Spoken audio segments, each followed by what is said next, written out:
ठीक है, question number 34। Hari Babu left 1/3 of his property to his son, 1/4 to his daughter, and the remainder to his wife. If his wife's share is 18,000 rupees, what was the worth of his total property? तो आप ये देखें, मैंने आपको जैसा बताया है कि आपसे पूछा क्या है कि क्या वर्थ है टोटल प्रॉपर्टी की, तो आप कहेंगे लेट द वर्थ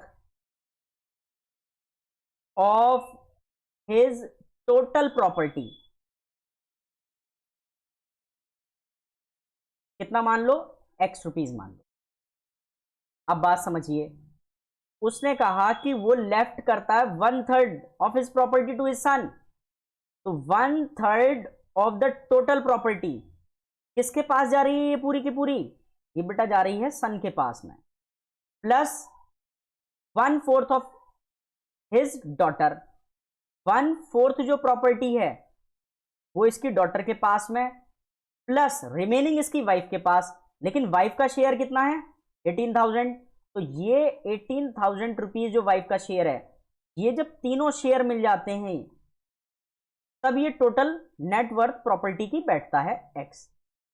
यानी कि ये जो प्रॉपर्टी है वो 3 टुकड़ों में है, इतनी जो है सन के पास में, ये डॉटर के पास में और ये वाइफ के पास में, और जब टोटल प्रॉपर्टी हम ऐड कर देते हैं तो वो हमारी x हो जाती है।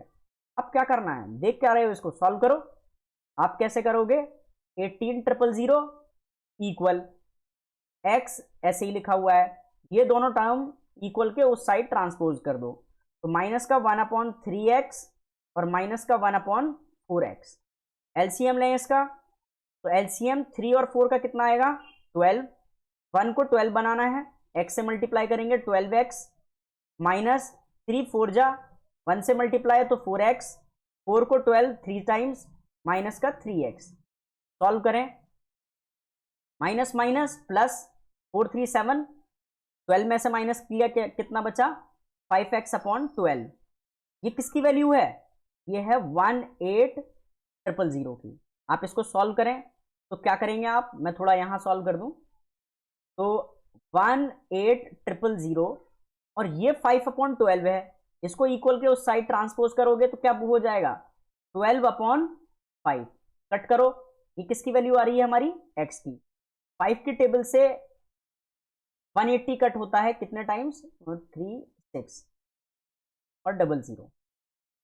x की वैल्यू कितनी आ गई है 12 की मल्टीप्लाई 36 से करोगे तो कितना आएगा 12 6 72, कैरी 7, 12 3 36 और 7 43। तो आप कहेंगे क्या कि the worth of the total property is the worth of his total property equals to, कितना हमारा आंसर आया है x की वैल्यू 43200, तो यही हमारा आंसर है। चलिए नेक्स्ट क्वेश्चन पर चलते हैं।